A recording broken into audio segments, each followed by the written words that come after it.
Good, happy Sunday evening, everyone. I'm Riley King, and welcome to the Riley King Newscast, right here on the Riley King Network.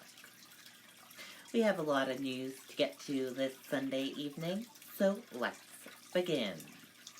First up, 2 new coronavirus cases bring total in New Hampshire to 4.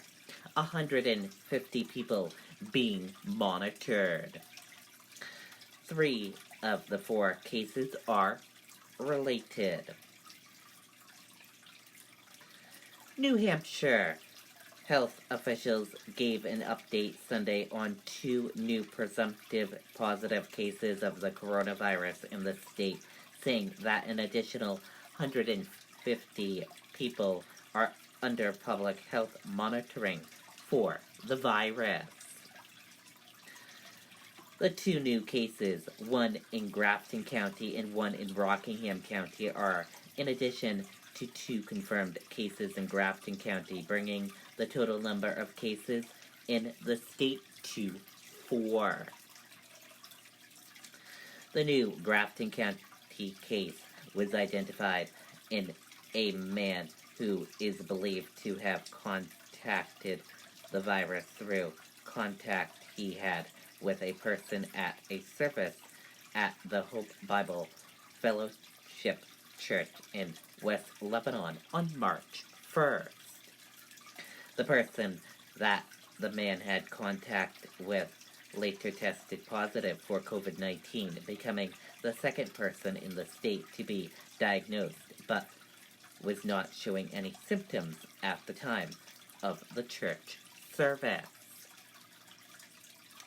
All 3 of the Grafton County cases are related, as the person with the virus who attended the church service and spread it to the newly diagnosed man had initially contracted it through contact with the first person in the state to test positive.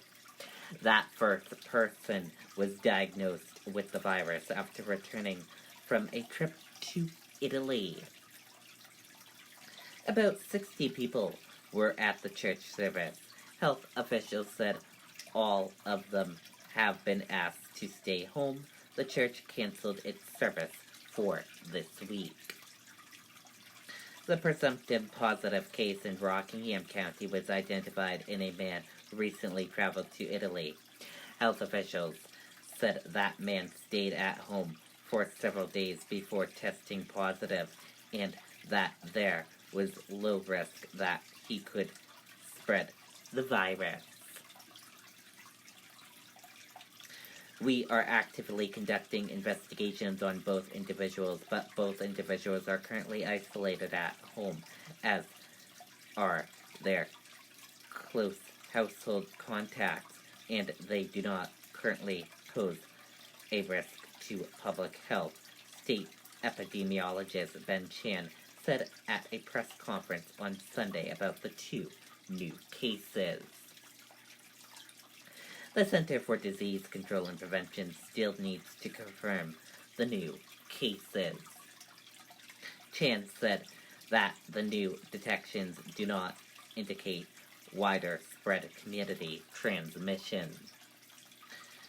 In addition to the 4 cases, about 150 people in the state are currently being monitored for any symptoms of the virus.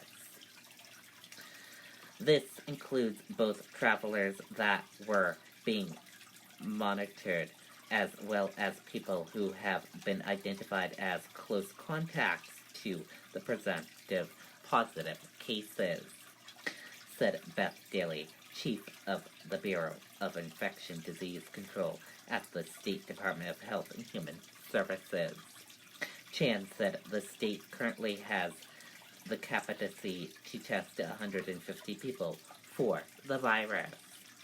Officials said they're not recommending that any large public gathering, such as this week's town meetings, be canceled. Instead, they said residents' awareness of the virus should remain heightened. For more information, from DHHS on COVID-19, click here. We will share that article with you after the broadcast right here on the Riley King Network Facebook page.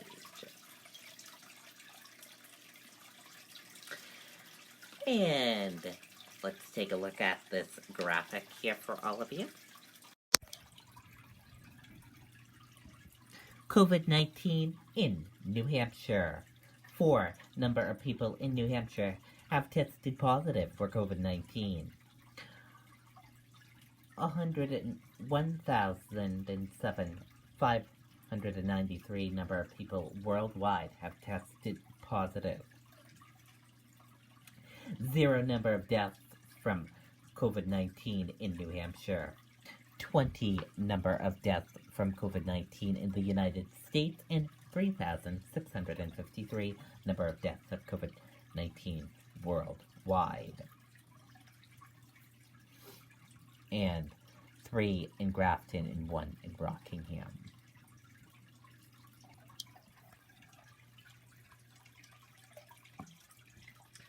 And be sure to stay with the Riley King Network on the latest of COVID-19. Man dies after fire at Fitzwilliam home.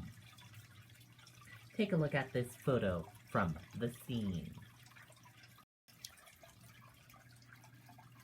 This is photo from the scene. Crews at the scene of the fire Sunday.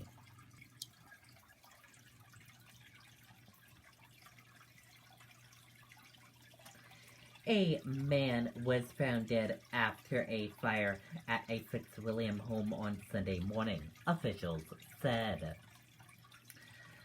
The fire was reported at a house at 296 Royalston Road about 9:30 a.m. State Fire Marshal said the deceased was an elderly man. An elderly woman was taken to Cheshire Medical Center in Keene with non-life-threatening injuries.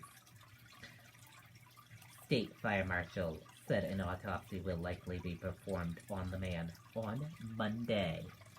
At this time, we'll have more on the cause and manner of death as well as the victim's identification, he said. Several pets also died in the fire. The cause is under investigation.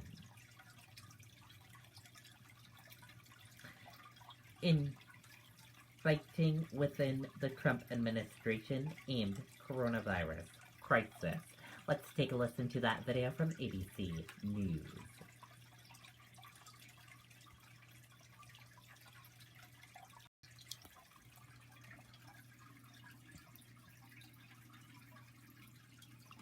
President Trump is facing more questions this morning about his administration's response to the emergency. It comes as his point man, Vice President Pence, made an unexpected visit to Mar-a-Lago. ABC's Kira Phillips is in West Palm Beach with more. Kira, good morning.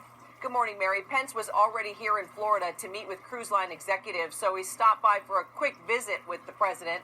Meanwhile, public health officials are still warning all of us there will definitely be more coronavirus cases in the United States, and President Trump has repeatedly downplayed the fears of the virus spreading, trying to quell the panic you can see daily now, like in skyrocketing prices of hand sanitizer, which you can find bottles of on Amazon for hundreds of dollars now. Even though major events around the country have been canceled, the president's still refusing to call off his campaign rallies, telling me directly he didn't think it would be necessary. And overnight at Mar-a-Lago, again the president saying he isn't concerned about coronavirus getting closer to the White House. Now, as you know, Democrats have been increasingly criticizing Trump for mismanaging the outbreak and fueling the panic by contradicting the experts that are advising him. And when it came to the Grand Princess, the cruise ship off the coast of California impacted by the virus, the president disagreed with his task force, saying he didn't want it to dock because he didn't want the number of cases in the U.S. to jump. And then on Friday, you may remember the president at the CDC wearing a bright red Keep America Great cap, calling Washington's Democratic Governor Jay Inslee a snake after the governor of that hardest hit state so far criticized the administration's response to the virus. The president tweeting a short time ago, "We have a perfectly coordinated and fine-tuned plan at the White House for our attack on coronavirus." Mary? Kira, thank you so much. Hi. Okay, and there you go on that video and that report. And that does it for this evening edition of the Riley King Newscast, right here on the Riley King Network. I hope you all enjoyed watching this evening edition, and I'll see you back here tomorrow for another newscast. And I'll have a news report coming up in a little bit. Good night and bye, everyone.